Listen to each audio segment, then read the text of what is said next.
And I'm Kylie. So today we have a couple of really interesting stories. Apparently the call centers in India have been training their staff to deal with stupid Australians. Stupid Australians. That's right. Also, Singaporeans are now more pessimistic about their job opportunities. And our biggest story this week is about how to manage the expectation of the Gen Y employees. Yep. But first off, more bosses, and this is good news, they are positively endorsing mature workers. 2/3 of the employees who turned 62 last year were offered to continue working under their existing contracts, while the rest were offered re-employment. So based on, so that's good news. So, so at least we know that even though we're having an aging population, we're well taken care of.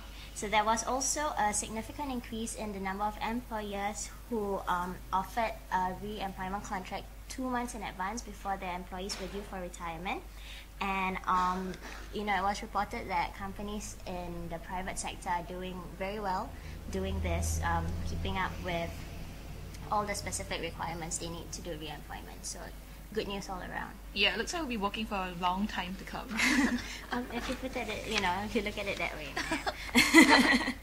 Our second story is about how Singaporeans are more pessimistic about job opportunities. Yeah, that's right. According to a latest survey from Mastercard Worldwide Index of Consumer Confidence, Singaporeans' confidence in their quality of life have actually dropped to 71.6, which is like a dip of 6.1 points from last year, the previous half of last year. So overall, consumer confidence has actually dropped to 77.1 compared to 86.1 in the first half of this year. So looks like Singaporeans have really lost hope in job opportunities, at least for this half of the year. That's true. And it's also not only in Singapore, the region's correct. outlook dropped as well from about 70 to 59. So that's quite a big drop, Yeah.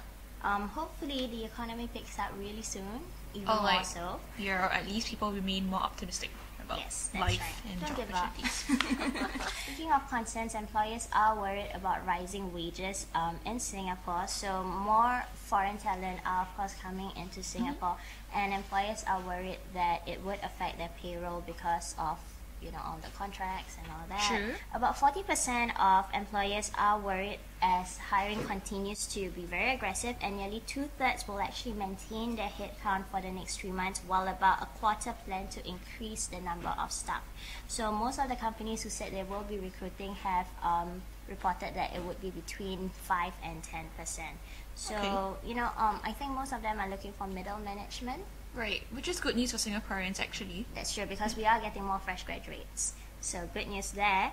And a third have actually said that one of the biggest challenges is, of course, talent attraction and retention. But I think that's no big news. Yeah, correct. Which is something that most companies around the globe are facing. It's time for this week's Bizarre HR. That's right. And apparently a call center in Delhi has been teaching its employees, or rather its Call center operators. exactly, about mean stereotypes against Australians. Which are totally untrue. For one, they are actually taught to see Australians as slow and technologically backwards, and they were also told that it was fine to actually hang out with their Australian clients since they were racist towards Indians, which is quite ironic in itself if you think about it. Yeah, it is. And I especially like that bit where they said if you call the Australians on a Friday night, they're definitely going to be wasted.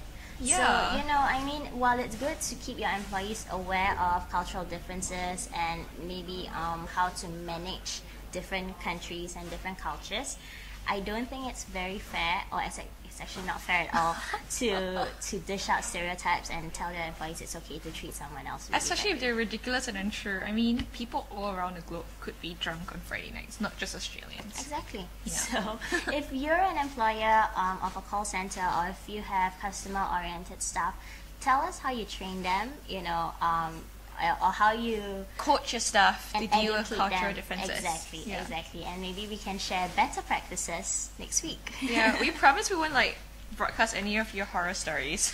That's true. Speaking of training, last week I was down at Sentosa, and there was an Iron Chef challenge. So it's actually a team building activity. What you do is that you get your employees to split up into smaller groups, and the executive chef there would teach the participants how to make a dish, and then you Wow. would have a cook-off. Awesome. So I thought that was a really interesting team building activity. I don't know. I would cook, and then actually I just went to eat. Yeah, so do I. And this week's biggest story is about how to manage your Gen Y employees' expectations. So as we all know, Gen Ys, they're a peculiar group of employees. Peculiar? They have their I own would like to think needs. that we're ambitious, aspiring people, but peculiar. That's true. That's what one of the panelists said. The CEO of Mapletree, Richard Lai, actually shared that he had a conversation with his interns and he was asking them what they want out of life or out of their job, and they said that they want more money, no surprises, more benefits, career opportunities, but they want a good work-life balance. So basically, that means working less while getting more. Or it could mean having a more balanced life. What would you want as an employee? As an employee, I guess I would want more time to myself, more breaks, but also I don't know, More money? more money, and probably opportunities to Sure. better myself. True. Such a Miss Universe answer. Aww. I mean, like, But- who wouldn't want nap times at work? But That's anyways, true. yeah. The panelists also shared, how you can reward your employees by giving them benefits or tailoring the benefits to their needs. So That's right. understanding what they want. For example, Fish and Co, they would organize barbecues or give out movie tickets. So I guess it's really just understanding the needs of your employees. True. And that's across the board, not just Gen Y. Yeah, like finding innovative ways of reaching out, engaging our employees, which is something that is important. Definitely. So while you still can grab a copy of our July issue before the August one comes out in a couple of days. Yay. Or next week rather. And don't forget to follow us on Facebook and on Twitter, as well as our blog for all the latest news and stories and past episodes of Small Talk. So that's all the time we have for this week. We'll see you next week. Bye. Bye.